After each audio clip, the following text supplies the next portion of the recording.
युधिष्ठिर महाराज के सामने एक भिखारी आता है। भिखारी कहते हैं, युधिष्ठिर जी महाराज, बहुत आदमी का मजदूरी किया हूं, मजदूरी का कुछ फल सामने आया और कुछ फल फंसा हुआ है। यानी मजदूरी का मेहनत कुछ घर पर आया, कुछ फंसा हुआ है लोगों के बीच।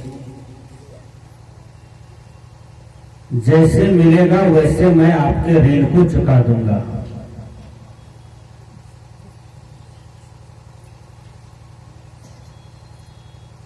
मुझे कुछ रुपया दीजिए, कुछ धन दीजिए, बाल बच्चे हैं, स्त्री हैं, आपके समाज में हूं, आप राजा हैं, दीजिए। आप राजा हैं, आप सबल हैं, संपन्न हैं। युधिष्ठिर जी महाराज कहते हैं, जाओ कल आना।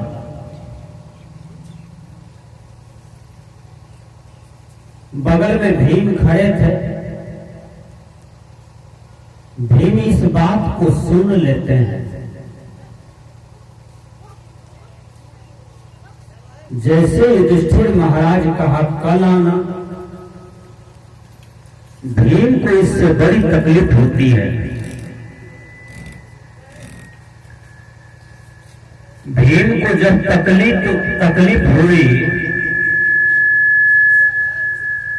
भिखारी तो चले गए, अब भीम का मन में तकलीफ हुआ, अंदर तकलीफ हुआ। भीम क्या किया, राज दरबार में एक बहुत बड़ा घंटा था, घंटा बड़ा वाला हथौड़ी लिया और भीम चले गए, घंटा को पीटने लगे। जब घंटा को पीटने लगे तो बड़का हल्ला हुआ, हंगामा हुआ, जोर जोर की आवाजें आई।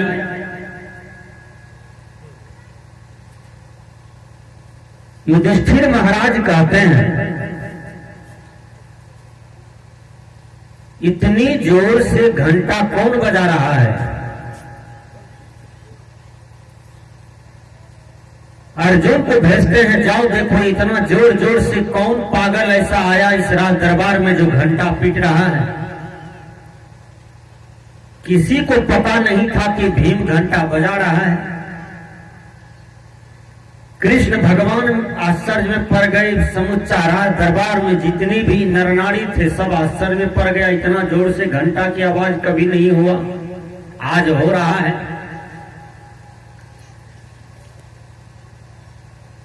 सभी दौड़ दौड़ करके गए घंटा के पास। सब हटाने का प्रयास करते हैं, लेकिन 10,000 के हाथी का बल वाला आदमी भीम वो एक ठुनको लगा देगा तो आदमी 17 पलटनियां गिर जाता। बहुत प्रयास किया कि घंटा मत बजाए, बहुत जोर से हल्ला हो रहा है, कान बहिर हो गया, कान फट गया, लेकिन भीम किसी की बात को नहीं मानता है। सब कान में अंगुली ठूस ठूस करके जहां तहां भाग रहे हैं, तितर बितर हो रहे हैं। लास्ट में भगवान कृष्ण आए माहौल को शांत करने के लिए। भगवान कृष्ण कहते हैं, भीम ये तुम क्या कर रहे हो, रुको। तुम्हारे मन में जो भी परेशानियां हैं मैं दूर कर सकता हूं, मेरी बात को मानो। जो दीपक जला हुआ है वह हजारों दीपक को जला सकते हैं। जो मनुष्य सुधरा हुआ है वह हजारों मनुष्य को सुधार सकते हैं। जो गड़बड़ है वो कई आदमी को गड़बड़ बना सकता है।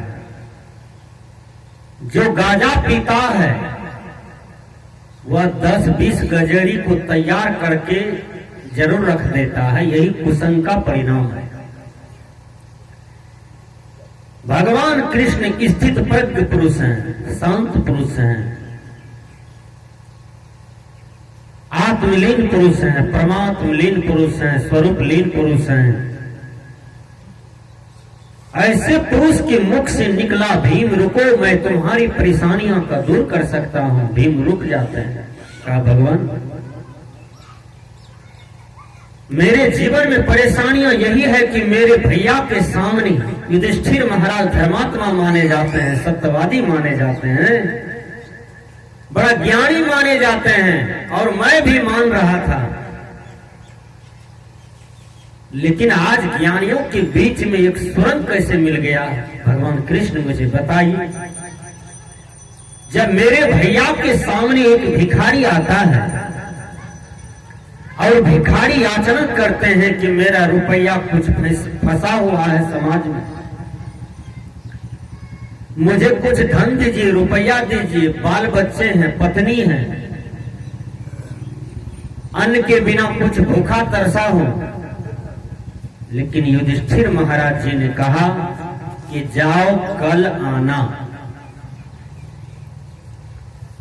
यही सबसे बड़ा आश्चर्य लगा हमको कि कल जो भिखारी आएंगे,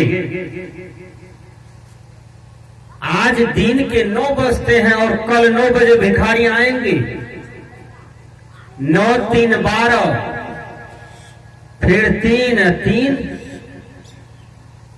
6 3 9 3 12 घंटा समय पर युधिष्ठिर महाराज जी ने काबू कर लिया, विजय प्राप्त कर लिया। यही हमको आश्चर्य लगता है कि आज तक प्रकृति मंडल का समय क्षण भर के लिए कोई नहीं जीत पाया, और युधिष्ठिर महाराज 12 घंटा जीत लिया। यही सबसे बड़ा आश्चर्य है, और हमें दुख हुआ। भिखारी उदास चला जाता है मेरे दरवाजे पर से। मेरे भैया को समझाइए, इतिहास की पन्ने को उल्टा करके भैया देखे कि आज तक यह प्रकृति पर कोई विजय प्राप्त किया? किसी ने समय को जीत पाया? किसी ने नहीं जीत पाया। सब समय के अधीन है, सब काल के अधीन है, सब पंच तत्व के अधीन है। सबका जन्म हो जाता है, सबका मृत्यु हो जाता है, सबका मिलन होता है और सबका विछुड़न हो जाता है, सबका संयोग होता है और सबका वियोग हो जाता है। हे भगवान कृष्ण, आप ज्ञानियों में श्रेष्ठ ज्ञानी हैं, भैया को समझाइए। युधिष्ठिर महाराज लज्जित में पड़ गए और चिंतित में पड़ गए। तुरंत सिपाही को भेजे और भिखारी को मंगा करके तुरंत उसके हाथ में रुपया पैसा धन दौलत दिया। देखिए, एक जगा हुआ पुरुष था, वह सबके जीवन को जगा दिया। भगवान बुद्ध ने कहा है, अपो दीप्ते भव, अपने जीवन में प्रकाश स्वयं फैलाओ। वो प्रकाश क्या है? आत्मज्ञान के हीरे मोती संत बिखेरे गली गली, ले लो रे कोई संत का प्यारा, शोर मचाओ गली गली। यह प्रकाश, यह पूंजी, यह ज्ञान जिसे मिल जाए वह तर जाता है, वह भव पार पा जाता है। कहा जाता है जन्म जन्म अभ्यास करना पड़ता है, जन्म जन्म ठिकान लेना पड़ता है, जन्म जन्म उसका खोज करना पड़ता है, जन्म जन्म दृढ़ का अभ्यास करना पड़ता है, तभी किसी जन्म में सफल पा जाता है, नहीं तो बहुत चढ़ करके भी गिर जाते हैं। सदगुरु कबीर ने कहा, साहिब के दरबार में लंबा पेड़ खजूर, चढ़े तो चाखे प्रेम रस, गिरे तो चकना चूरम चूर। जो चढ़ गए हैं वह प्रेम रस को चख लिया। किसने किसने चखा? थोड़ा इतिहास के पन्ने को उल्टावे। मां मीरा चखी और मीरा का जीवन आनंद मग्न हो गया। मां सबरी चखी, मां सबरी का जीवन आनंद मग्न हो गया।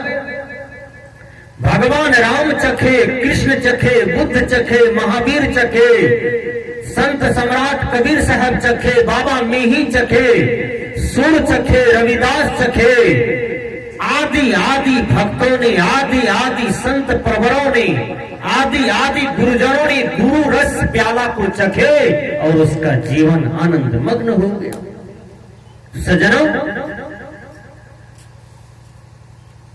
अपो दीपो भव,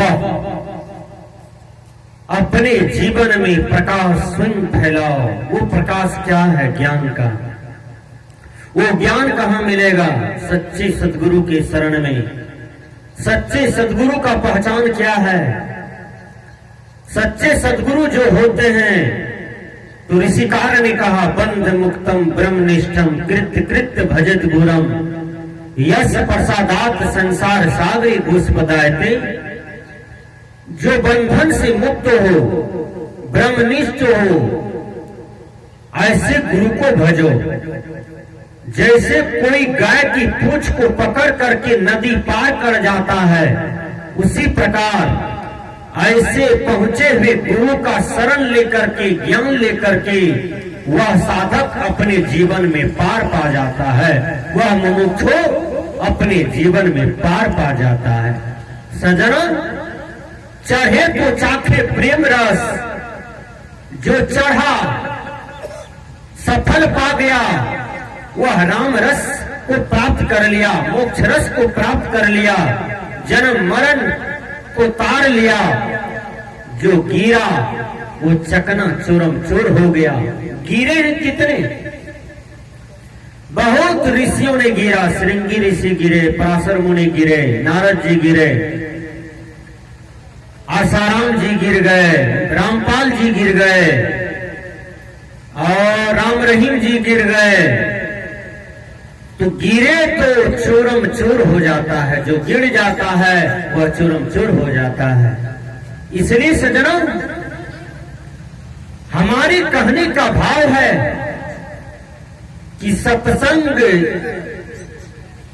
बराबर होता है, हो रहा है, होना चाहिए, सुनना चाहिए, देखना चाहिए, करना चाहिए, करवाना चाहिए।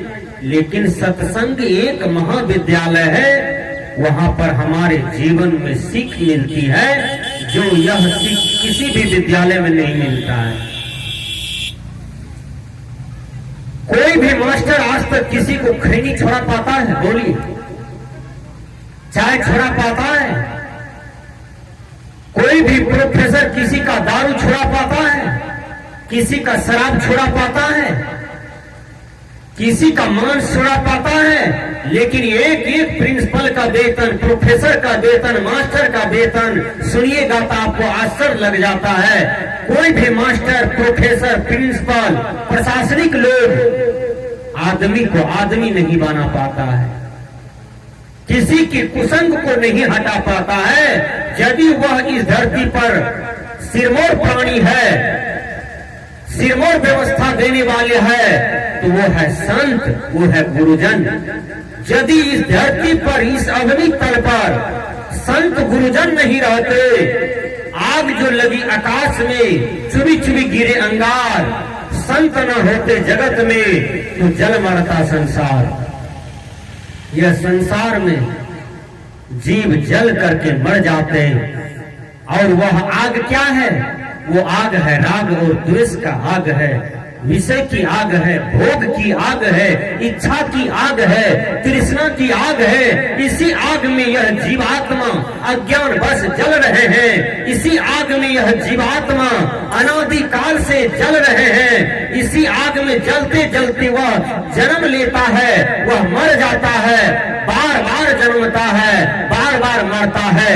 हे संतों, जो बार बार जन्मते हैं, बार बार मरते हैं, इस दुसह दुख से पार पाने के लिए एक ही उपाय है, गुरु की भक्ति, ईश्वर की भक्ति, संत सेवा। इसी से जीव का कल्याण हो जाता है। विचार करें, आपके जीवन में सत्संग चाहिए।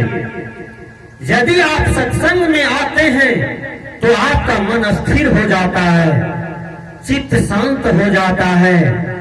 आपके अंदर में जो भी मलिनताएं हैं, जो भी मल है, जो भी दाग है, वह धीरे धीरे सत्संग की शब्दों को सुनते सुनते धुलने लगता है, मिटने लगता है। जैसे कोई भी गंदा कपड़ा है, उस कपड़े पर जब पानी पड़ता है, उस कपड़े पर जब सर्फ लगता है, उस कपड़े पर जब साबुन लगता है, तो मल धीरे धीरे हटने लगता है और चादर साफ हो जाता है, आसन साफ हो जाता है, कपड़े साफ हो जाते हैं। उसी प्रकार सज्जनों, सत्संग में इतनी खूबी है कि आप बैठिए, संत का दर्शन कीजिए, संत का प्रवचन सुनिए, धीरे धीरे आपके मन में जो विकार है वह धीरे धीरे मिटने लग जाता है। महात्मा गांधी से पूछा गया कि हे गांधी, आप अपनी पत्नी को मां मानते हो, पत्नी को आज तक किसी ने मां नहीं माना और किसी ने मां नहीं बना पाया, और आप अपनी पत्नी को मां कह करके बुलाते हैं। ये मातृत्व भावना कैसे होगी आपके अंदर में? ये माता पत्नी के प्रति माता वाला दृष्टि, मातृत्व दृष्टि सबके वश की बात नहीं है। आपने कैसी काम वासना को जीत लिया, क्रोध वासना को जीत लिया, लोभ वासना को जीत लिया, और जो ये तीन विकारों को जीत लेता है वो मर्द हो जाता है, और वह मर्द को गिनती होने लगता है समाज में, राष्ट्र में, विश्व में। बाबा मीही ने कहा, आओ वीरों मर्द बनो, जेल तुम्हें तजना होगा।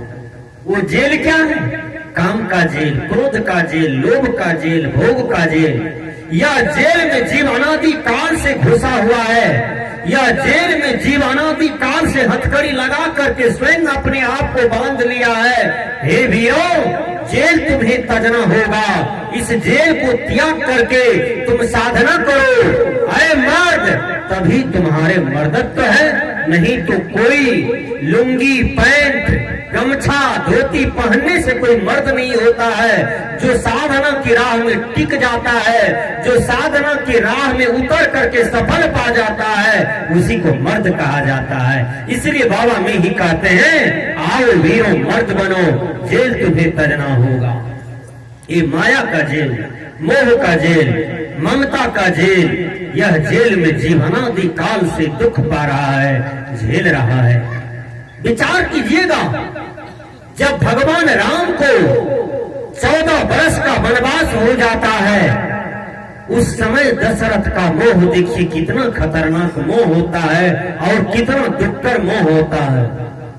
दशरथ एकांत होम में चला जाता है और दशरथ उस तरह से तड़पते हैं जैसे आपने किसी मिर्गी पेशेंट को देखा होगा। मिर्गी जब किसी को आता है ना देह पर, वो उछल करके दीवार के पास जाता है और दीवार के पास से फिर यहाँ चला आता है। मिर्गी वाला फिर चला जाता है भैंस वाले घर के पास, फिर वहां से यहाँ आता है। उस दृश्य को देखिएगा तो आपके अंदर में भय हो जाता है। सजनों, उसी तरह से दशरथ उछल रहे हैं, कूद रहे हैं राम के वियोग में, क्योंकि भगवान राम तो कर्मयोगी थे, भगवान राम तो साधना के मार्ग में थे, भगवान राम तो परम साधक थे, कर्म क्षेत्र वीर पुरुष थे। वह अपने क्षेत्र में वीर बन करके, पुरुष बन करके उतर गए और उस राह में रोड़ा बन जाता है दशरथ। दशरथ कहा, जैसे जल के बिना मछली तड़प तड़प करके मरती है, उसी तरह से मैं राम के वियोग में तड़प तड़प करके मर रहा हूँ, मर रहा हूँ, मर रहा हूँ। लेकिन कैकेयी, मंथरा, कौशल्या, जितने भी दशरथ के पास में अगल बगल में खड़ी थी नारी, सबने दशरथ को उठा करके पानी उनी दे करके होश में लाया और देह को दबाया, मेडिसिन किया। उसके बाद दशरथ का संतुलन ठीक होता है। लेकिन जब जब राम का याद आता है, तब तब दशरथ उस तरह से चिल्लाते हैं जैसे मछली जल के बिना तड़पती है, उसी प्रकार दशरथ भी तड़पते हैं। विचार कीजिएगा, कुछ दिन बेचारे मेडिसिन पर टिका रहा, लेकिन कहां दवाई सेटिंग करेगा। पुनः 3 महीना 2 महीना के अंदर में बीमार पड़ता है और दशरथ मर जाता है। यह देह किसका है? यह देह मोह का, यह देन है ममता का। मोह ममता में, चिंता में, चिंता चिता पर ले जाती है। यदि किसी के जीवन में किसी भी प्रकार की चिंता आ जाए तो धीरे धीरे उसका ब्लड जल जाता है, पानी शॉर्ट कर जाता है, मस्तिष्क का मेंटल गड़बड़ा जाता है, स्मरण शक्ति ढीला पड़ जाता है और मनुष्य बीमार पड़ने लगता है। ये चिंता का परिणाम होता है। आदमी चिंता से मुक्त हो जाए, टेंशन से मुक्त हो जाए। चिंता और टेंशन ये डायबिटीज का कारण होता है, प्रेशर का कारण होता है। जो व्यक्ति ठंडा जीवन जीता है, साधना परायण जीता है, आहार को शुद्ध करके रखता है, अन्न को ठीक करके रखता है, जो व्यक्ति निरखपरख करके खान पान को सही रखता है, संयम खलु जीवनम में रहता है, वह व्यक्ति किसी भी रोग के अधीन नहीं होता है। जैसे बाबा रामदेव आज विश्व को चैलेंज कर दिया है, करो योग रहो निरोग। मतलब एक ही योग में कई प्रकार के नियम आते हैं। वो इस प्रकार है: आसन, यम, नियम, आसन, प्राणायाम, प्रत्याहार, धारणा, ध्यान, समाधि। ये 8 हैं। ये 8 को जो लेकर के चलता है वह धीरे धीरे मुक्त हो जाएगा, वह धीरे धीरे शांति की दरिया में पहुंच जाएंगे। सज्जनों, हमने कहा था कि जब आप सत्संग में आते हैं तो आपको 3 प्रकार के लोग मिलते हैं। प्रथम प्रकार के लोग कौन है? देखिए, आप उसको कहते हैं चलिए सत्संग में, भिखारी बाबू के यहाँ सत्संग हो रहा है, तो वो कहता है हमें काम से फुर्सत नहीं है। दूसरा आदमी को आपने कहा चलो भैया सत्संग में भिखारी बाबू के दरवाजे पर, तो वो कहते हैं मेरा उम्र नहीं हुआ है। तीसरा आदमी को आपने कहा चलो सत्संग में भिखारी बाबू के दरवाजे पर, तो वो कहता है ऊपर वाला का कृपा नहीं हुआ है। ये 3 बातें कह करके टाल देते हैं। लेकिन विचार कीजिएगा, वही आदमी को यदि साहू कह दे, साहू जी घर में टीवी है, बेजोड़ फिल्म दे रहा है, आइए देखिए, तो यह नहीं कहेगा मेरा उम्र नहीं हुआ है, हमें काम से फुर्सत नहीं है, या ऊपर वाला का कृपा नहीं हुआ है। तुरंत साधु के पास बैठेगा, गपशप भी मारेगा और वो फिल्म देखेगा, एक बेर भी नजर चुकने नहीं देगा, एक एक पॉइंट को खूब से निहारेगा और खूब देखेगा। सत्संग में आने के लिए बोलिए, तुरंत ढेर बात कहेंगे, हमें दल नहीं मिला है, निमंत्रण नहीं मिला है, हमें पूछा नहीं है।